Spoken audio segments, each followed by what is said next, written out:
I'm Dennis Daly. If you like food as much as I do, it would be heaven to go to a place where there are thousands of vendors, not only passing out food and samples, but showing the latest food processing equipment. What I have described is the annual Western Food and Restaurant Expo held at the Los Angeles Convention Center. Right here at the Convention Center in downtown Los Angeles is a splendid array of people from around the nation and the world who are providing food service. Lisa Dorman is with the California Restaurant Association, and what we're doing is actually getting a preview of what's out in the ballroom area, the exhibition area. We are going to be visiting with a number of people who have won one of 21 different awards because, as Lisa says, they have just come up with something new and exciting when it comes to preparing food. Our exposition has given a particular recognition to some really innovative products and technologies that will be shown at our Western Food Service and Hospitality Expo. And these products are really representative of some of the wonderful products you'll see from about 2,000 exhibitors here at our show.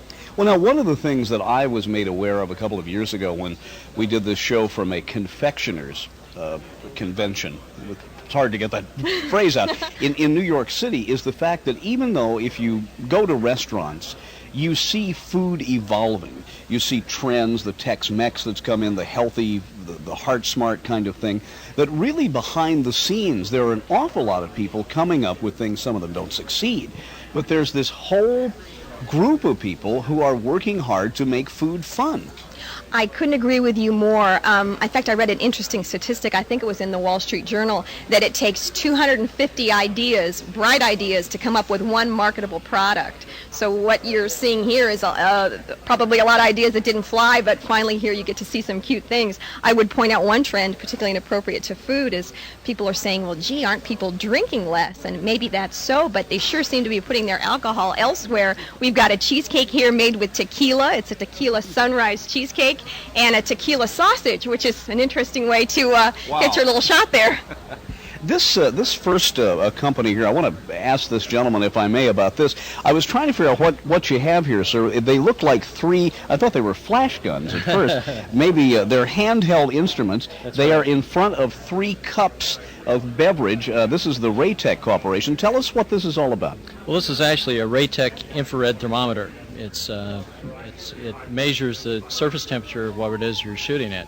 So you can actually take this, measure the surface temperature. In this case, the iced tea is sitting at 119 degrees, the ambient water is sitting at 75, and the ice water, the surface temperature of the ice water is 30 degrees. Well, that's quick. It's real. Now, what happens if you pointed at me? Well, you're sitting at about 85 degrees right now, but that's because of the air conditioning here. That's right. Let's talk about the whole issue of food safety. My listeners know that for about 6 years I was with the federal government. I was with the Animal and Plant Health Inspection Service at the Agriculture Department. Mm-hmm. And although we were not in the product end, the food serving end, we were acutely aware of problems with food safety. We saw the incident involving, I won't mention the burger chain, but it was in the Northwest with the E. coli bacteria up there, and they've changed their ways, cooking products longer. On the reverse side, we see the lawsuit against another company where a woman sued because her coffee was too hot. So I can see a device like this being pretty important on both ends of the spectrum. A wide variety of applications from a standpoint of checking surface temperature of a liquid, where you want to agitate the liquid to get a feel for the overall temperature of the liquid. If you take the probe thermometer, which is certainly important, and stick it down to a vat of coleslaw, you want to know the internal temperature of the coleslaw. But what about the surface temperature of that coleslaw? Is it in fact above 40 degrees? Is it starting to accumulate bacteria? And that's where the surface or temperature device comes in. Do most states have delineated mandates for restaurants? I mean, or is it just a common sense thing for most restaurants? They have to know, not only for appearance sake, but for safety's sake, they have to be in certain parameters. Well, it's certainly true. We're finding more and more food inspectors and health departments are starting to utilize this product. And if they see that the restaurant is as interested in surface temperature in the salad bar area, as they are the food storage area, or in internal temperatures of the meat, they have an all-around system for food safety. Now, how warm is my microphone? Let me... 77 degrees. 77 degrees. Well, it's right. You're not supposed to use it when it's over 150, I don't think. So. We are the guests of the California Restaurant Association at the Convention Center in Los Angeles. I've been talking to people who have won awards from that group because of innovations in food preparation. And I continue my walk around the Los Angeles Convention Center with my host from the California Restaurant Association, Lisa Dorman. Lisa, that's an interesting invention the company has. How important is it for companies such as Raytech to have this kind of exposure, to come to a show like this in order to show their wares, particularly if it's a new product? It's extraordinarily important to come and exhibit your product at a trade show. Our surveys have shown that 87% of our attendees want to see what's new on the market. I'm particularly impressed with a Raytech product because of its effect on ensuring food safety for the consumer. And it's quick, it's easy. It's remarkable, isn't it? It makes it very easy for a food service operation to make sure that their product is either cold enough or hot enough, whatever's safest for that particular item. Now, Lisa, when we started this, you were talking about the aromas here. I want to see what these things are. I think I know. Let's see, what company is this? You represent what, sir? Naturally Fresh And you're headquartered where? in Atlanta, Georgia. Made a long trip to get here. Yeah, but we have an office here in LA, so. Okay, tell us about the product. These look like a cross between a hot dog and a sausage, but they don't smell like either. Not quite. It's very simple. It's a hamburger dog, and it's the burger that fits in a hot dog bun. And I have begun to see those at 7-Eleven or something similar to that.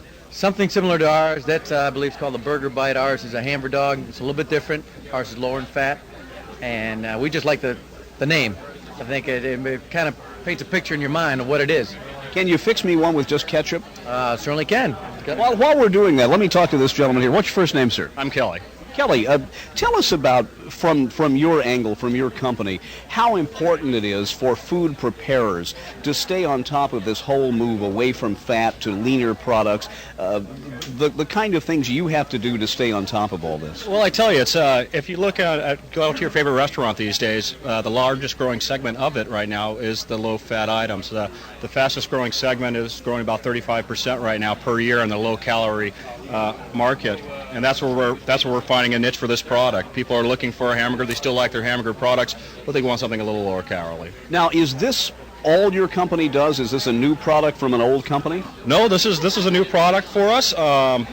We saw this product at one point, and we fell in love with it. It was created for us, and it was something we thought would be a natural addition to our product line. Our main focus, we're a salad dressing manufacturer based out of Atlanta. I notice you're wearing Naturally Fresh T-shirts. Correct, yes. It's our salad dressing line, which is a 100% natural product, no preservatives or artificial colors. All right, let me try this. My listeners are used to hearing me talk with my mouth full. Huh? There you go. As you can see, it's a moist product. There's, it's a fantastic. It holds up. There's not a casing on that product. It's moist, tender, and it tastes like a hamburger. You better go ahead. I'm not going to be able to talk for a while. It's really easy. We developed it for schools because kids like to hold a hot dog better than a hamburger. And you can think, what do you associate hot dogs with? Picnics and ball games, and now you can have a hamburger and drive down the street with only one hand. Why didn't somebody think? Well, I'm glad for you they didn't, but why didn't somebody think of this before? We were asking ourselves the same question, and everybody that sees it goes, I've thought of this before, but we're the ones able that to do it. No one's able to do it. Gentlemen, thank you very much. Thank you very much. Thank you. Let me move on. This your name, sir? Gary Probert, Gary, you're with what company? Ditto Dean Food Prep. You have something here that's a little difficult to describe on radio. It is a machine that allows you to place cylindrical vegetables vertically through it, and it takes all the skin off without doing any damage to it's amazing. I saw you doing this with carrots. Yes, it's what it basically is. It's called Mr. Peely, and it will basically designed for carrots, cucumbers, large white radishes, asparagus. In fact, it holds the Guinness World Record for peeling 1 ton of white asparagus in Europe in 14 hours and 56 minutes. So as you can see, it's quite unique. You just push the product down and pull it through, and what it does is it peels your product without absolutely any waste at all. Now here's a gentleman who is holding a product up to a microphone as if you can see it at home. No, I see that. I remember seeing a food processor years and years ago when I was a kid that required cranking that was used for things like already cooked tomatoes, which would take the skin off. And what you're doing here is you're leaving what looks like the maximum amount of product, and it's quick. By all means, this will do 30 pounds of carrots in less than 10 minutes. You can do 10 cucumbers in 1 minute. You can see the labor savings involved in something like that. Now, I don't know whether you're married or not, but if you are, I can imagine your wife, when it comes time to peel things, saying, "It's your turn." That's correct. I do it all the time at home. I have other products, food processors also, that of course we use throughout the world. Your company is based where, sir? We're in Sacramento, California. Okay, well, thank you very much. 2,000 companies and organizations are here to show their wares, new food products, new ways of fixing old foods, and old ways of fixing new foods.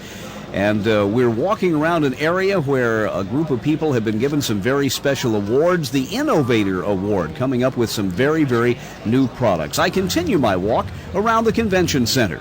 I'm going to move on here a little bit if I can. This is the Microbe Guard, and you gentlemen are in another area of food that has to do with the processing of it. We had talked to a gentleman over here who has equipment that measures surface temperature. I mentioned that I was with the Agriculture Department at one time, and we were keenly aware we had the E. coli outbreak in the Northwest. If you would, Peter, you're from Atlantic Mills out of New Jersey. Yes, address the whole issue of food safety. And for the person listening at home who's not in the restaurant business, talk about some of the things you know about it. Very good. Each year, John, 61 million people come down with food poisoning. Only 6 million are serious enough to be reported to the Center for Disease Control in Atlanta. That's still a lot of people. It still is a lot of people. And unfortunately, 6,000 people die from food poisoning every year. We have come out, Atlantic Mills has always been in the disposable towel business. And now we're very fortunate. We're the first company to come out with a sanitizing agent in the towel itself that is molecularly bound to the fiber. If you took this home 30 days later, whether it be E. coli or salmonella or any other bacteria that comes in contact with the towel, the bacteria is killed.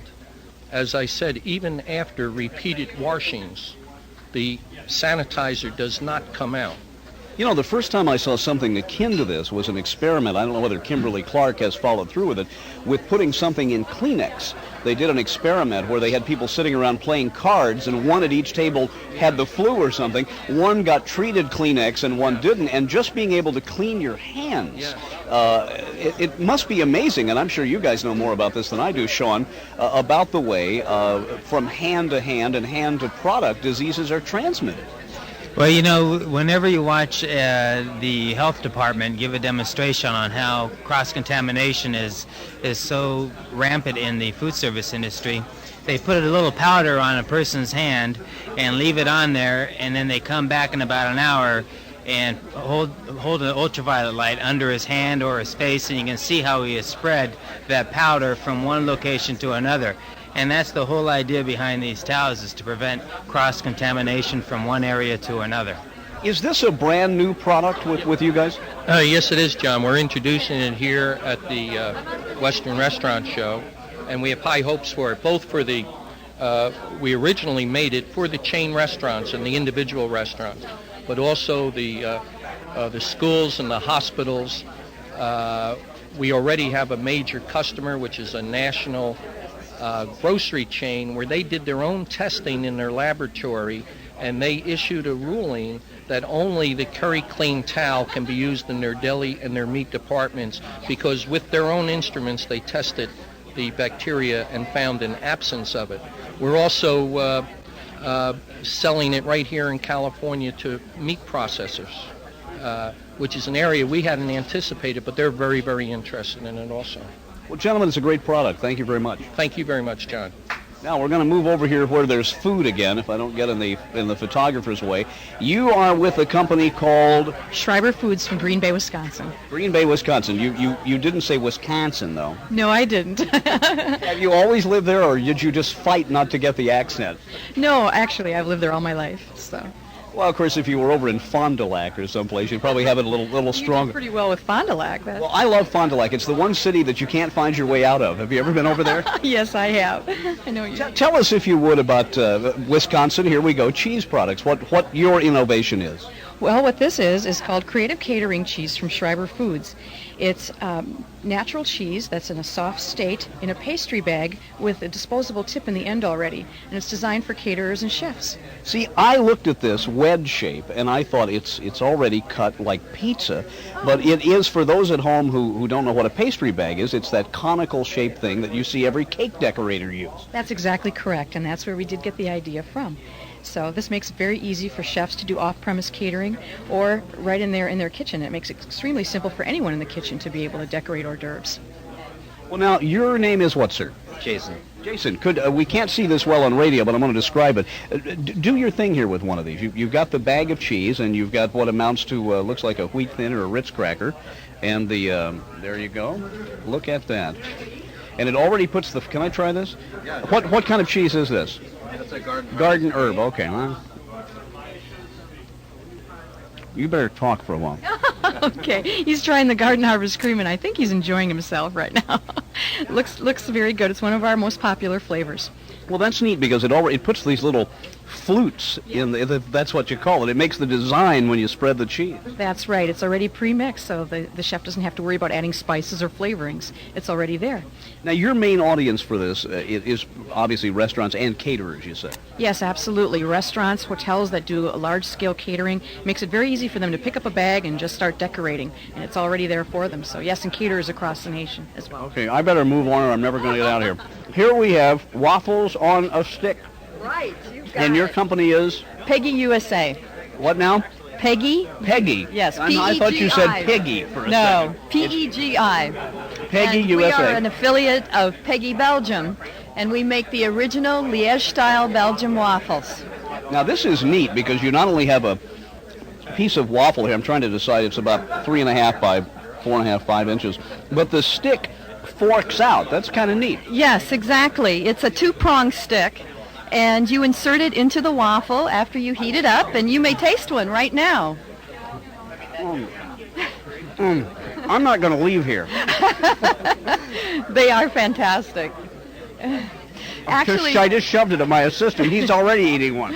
what makes these waffles so unusual is the pearl sugar that comes from Belgium that we prepare the waffles with, and the sugar caramelizes when during the baking process, and it produces a natural glaze on the waffle. It's a sweetened glaze, and that's what gives it its exceptional taste. Now, how long will these keep? Because I know you say the glaze, that has to have a preserving factor because waffles are one of those things that they just suck up moisture from the air. You can't keep them around very long. Right, but what is unusual about our product is I'm gonna have some more here. Oh, of course, help yourself. The pearl sugar does act as a natural preservative, and these waffles have an 8-week shelf life. So you don't even have to refrigerate them or freeze them. They can be kept in your pantry. I've got to come up for air here. Let me ask your Fantastic. Let me ask your chef, Yes, Charles. this is Charles Drop, and he is our executive chef and vice president of product development. Charles, it must be fun. First of all, I'm sure you're having more fun than if you worked at a shoe store. But it must be fun to develop and work with products like this, and you haven't gained that much weight. No, in fact, that product is a not very high calorie product. It's only 400 something calories on a full waffle, and you don't have to put any toppings on it. So just like reduce all the calories that you can find on a regular waffles that you can find in the grocery store now. Now, where would you serve this kind of thing? Would it be something caterers would like for a breakfast buffet? How do you envision, because they are portable waffles, to be Okay. consumed? Right. Actually, the waffle itself can be eaten anywhere. You could have just a waffle on a plate, obviously, for breakfast, for snack, for dinner, for dessert. Our waffle on a stick was developed primarily to eat on the go. What we introduced was a novel idea to an established popular confection to be eaten in a contemporary way. Yeah, you know, with so many people eating on the go, if someone would say, here, take this waffle and get in your car and drive somewhere. Right, well, that was our vision. We wanted to make a portable waffle, so whether you're rushing around to appointments, you're in the car, you needed a snack somewhere when you're in a rush, this is the answer. By the way, my car's outside if you want to stick a case of them in there. All right. Thank you very much. You're welcome. Okay, here we have a machine Your company is called what, sir? It's called Betcher Industries. We're out of Vermilion, Ohio. Vermilion, Ohio. Boy, I'm racking my brain. I know where Vermilion, South Dakota is. Where's Vermilion, Ohio? Vermilion, Ohio is on Lake Erie. It's halfway between Cleveland and Toledo.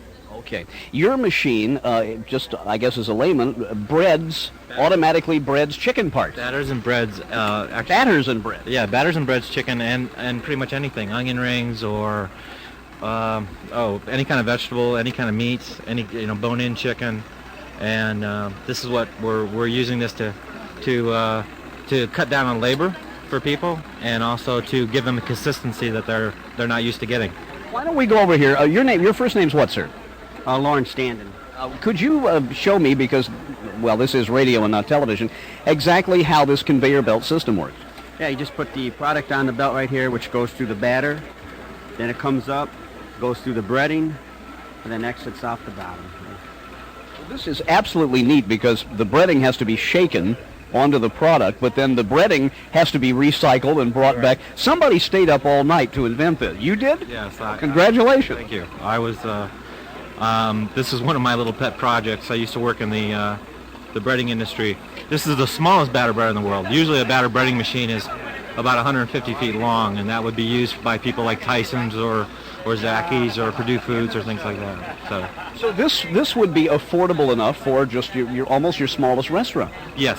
As a matter of fact, we've sold about 600 of them to a restaurant chain where the restaurant's about 1,100 square feet. So what they use it for is onion rings. They do about 50 pounds of onion rings a day. Well, listen, I want to purposely congratulate you because I don't need to eat them, but I love onion rings, and breading onion rings, I have never figured out how to do it right. Well, that's one of the fun things about this job is I get to learn a lot about different kinds of recipes and whatever, and some of the onion rings I've tried are pretty different. I've used some pretty different things. Well, thanks for being here. Thank you very much. You are with the what company? Super Zupa. Super Zupa. Neat name. And it's all the proceeds go to Volunteers of America. It's a 100-year charity organization, and the proceeds are going to directly benefit a Meals on Wheels program for homebound elderly, and also a training program for basically disadvantaged inner-city youth. Well, great. I thought at first you were a florist because you have two beautiful displays of flowers here. What are you making? Soup, a line of fresh, healthy, gourmet soups, all natural, very low fat. Can I give you a hot? Yeah, one? let me have a spoon here. Really Not too hot here. Not too hot, just a little. You're headquartered where? Actually, in North Hollywood is where our kitchen is, and near Vineland and Lancashire. Near everything, I should tell people, if you say North Hollywood, everything is near Vineland and Lancashire. Absolutely right. Right. And, whoops, let me do this here. What are you making? What kind of soup is this? This is a tortilla soup. And we have several others. We have a black-eyed pea with fresh rosemary and chicken turkey sausage, and we have a pink garlic ginger lentil. We have a lime chicken cilantro soup. Try this. And we have a non-dairy, very creamy, very rich potato leek and corn chowder. And for a soup that you say is not that high in fat, that has a really nice tang to it. You've learned to use spices nicely. Very much so. It's a lot of spices and herbs. A cornucopia of spices and herbs in every soup. What is it like to be in the development of products? I'm sure you've tasted just about everything before it gets to market. Well, it's a long process. And I'm sure you've had some things that didn't make it to market. Right. Well, we've been working on our recipes for 2 years now, and refining and cutting and bringing in new ideas, and we feel that we have a really nice, strong line now. Now, how is this delivered to restaurants? Is it powdered? Is it dehydrated? Is it in cans? How, in what form is this going to be delivered? Oh, in big bags. Okay. Frozen bags in cases, 6-pound bags, 4 in a case, and frozen. And they're all vacuum sealed, so they're very, very fresh in flavor. We've maintained the flavor. Well, as I told the people over at the other desk, my car is just outside if you want to put a couple cases. This is very good. Thank you very much. Thank you. All right, let's see what's over here. Hi, this company is the... Capriccio and Amoretti. Capriccio is the finest beverage flavor in the industry. We make the finest dessert drinks, over 60 flavors, no cholesterol, zero fat. Isn't that... coffee, of course, is going like gangbusters, but isn't that new kind of frothy dessert, kind of the adult version of the Slurpee, really catching on now? Exactly, especially when it tastes so good. With most of the dessert drinks in the industry, you get very high in calories. With our product, you don't get the calories, but you still get to enjoy the beautiful taste. How difficult is it to develop a product that traditionally, the traditional recipes are high calorie, to come out with a low calorie version? I'm sure you have secrets to it, but is it tough to convert it over to where it is lower in calories? It is, but the key is to avoid artificial ingredients, to avoid the preservatives. We put a lot of work into it, and this is the creator of all these wonderful products. Hi, Jack. Hi, how are you doing? This is absolutely magnificent. What is it? This is a tangerine, all-natural product. There is zero cholesterol, zero fat. You can drink all you want. It's made of real fruit. It's highly concentrated fruit. See, I need one of these machines in my office because I'm trying very hard to get off soft drinks. I go through soft drinks like water, and everybody, I just moved to California, they say, you've got to stop drinking the NutraSweet, you've got to stop doing all this kind of stuff. This is what I need. Can you mail me one of these? Well, as a matter of fact, I will give you a box where you can enjoy this in your own office. Okay. All you have to do is put a pump in your soda water, blend it, and enjoy. Okay. Only 16 calories. And your headquarters, well, you're here at Chatsworth, which for those outside the area is essentially Los Angeles. Amoretti Capriccio is the largest pastry ingredient manufacturer in the United States. Well, That's our main line of business. Congratulations. It's a great product. Thank you very much. Let me give you a box. All right, we're going to... did we miss one over here? Yes, we did. I'm sorry. Let me get back around here. You have... well, I better ask what this is. This is a point-of-sale terminal where the customer enters their own order with touch menus. Well, now, before you do this, let me ask. Here's a touch screen where you can put in sandwich, beef stew, chips, lasagna, whatever. What type of restaurant or food service outlet is going to this? Well, right now we have this going into a Taco Bell franchisee in Phoenix. The company was started in 1990 by Howard Howell with this product. He designed this product to eliminate lower his labor costs. Instead of having to hire more people, he allowed the customer to enter their own order and to go directly to the kitchen. And he initially put them in cafeterias where they would go enter their deli items, or even in liquor stores where they had delis. But right now it's a very fast-moving trend in fast food industry. Well, this is neat because it looks like an ATM terminal in a way, but you can not only use your Visa or MasterCard, you can actually put honest-to-goodness money in it. Correct. And we have two different types of terminals where the customer can receive their change here, or it's a smaller device like this, then the change would be on their tray when they came in. But let's say you walked into a fast food restaurant, and you, like all of us do, and there's a long line.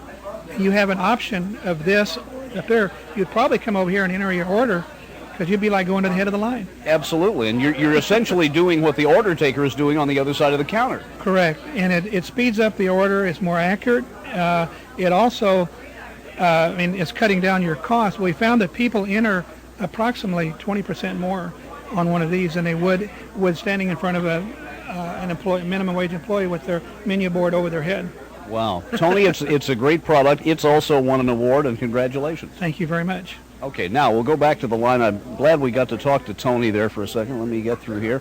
Do you know this gentleman here? I thought from the side you were Alistair Cook, although you're younger than he is. I wish I was, but I'm not. I'm just a gentleman here that's helping. With the press also? No. Okay. I'm with Super here. Oh, okay. Well, I'll tell everybody, though, that I'm with United Press International. Oh, okay. I know UPI. Dennis Daly, yes. Dennis Daly. And I accidentally missed this fellow, so I got to get back over here now. Thank you, Mr. Cook. It's been a pleasure to see you. Let me scoot. Oh, okay. Let me come back and get this, ma'am. There's so many other things I want to see here. Here is a company called... Jody Maroney's. Jody Maroney, and your thing is sausage. You got it. Sausage. Chicken sausage, pork sausage, hot sausage, sweet sausage, summer sausage, winter sausage. I've been asking this to everybody, but what has the the consumer wanting lower fat products done to the sausage market, for example? Because you say sausage to a lot of people, and I know this is lower fat, lower calorie, but you say sausage to a lot of people and they go, yuck, all that grease. Well, but you've changed that, it well, appears. it's changed. We've been doing this for 15 years. The general market is moving toward light sausage. Even the major manufacturers are adding lines of light sausage, but although you might see in the news that people want light sausage, in general, the sausage market is out there in Wisconsin, and it's not in low fat. But we've always been low fat. Well, now, you won an award for what? What is your innovation? Sausage. It's tequila chicken sausage, which is a chicken sausage with whole corn, peppers, jalapenos, tequila, and lime. How spicy is it? I have a little problem with let me try it and see. Is it there? Yeah. Let me. It's this spicy exactly. Oh my goodness. That's spicy. That's wonderful. No, it's tasty, yeah. And it's plus it's for summer. It's got the whole margarita thing going on. It's great. It goes on the barbecue right next to your chicken or whatever else you're serving. Yeah, it looks as if it cooks up nicely on the grill. Cooks up perfect, just like this. You can just warm it up. You don't need anything fancy. You can use any source of heat. Any source of heat. Toaster oven. You can just don't leave them outside. Don't, like any food. Like any food, keep it cold until you eat it, and then once it gets hot, eat it. Okay. Thank you, Jody Maroney's Sausage Kingdom. One of those foods they showed me reminded me of a joke food a friend of mine always talked about. Veal on a stick. What a great time, though. Too much to eat. It's kind of a convention and smorgasbord all in one place. I'm Dennis Taylor.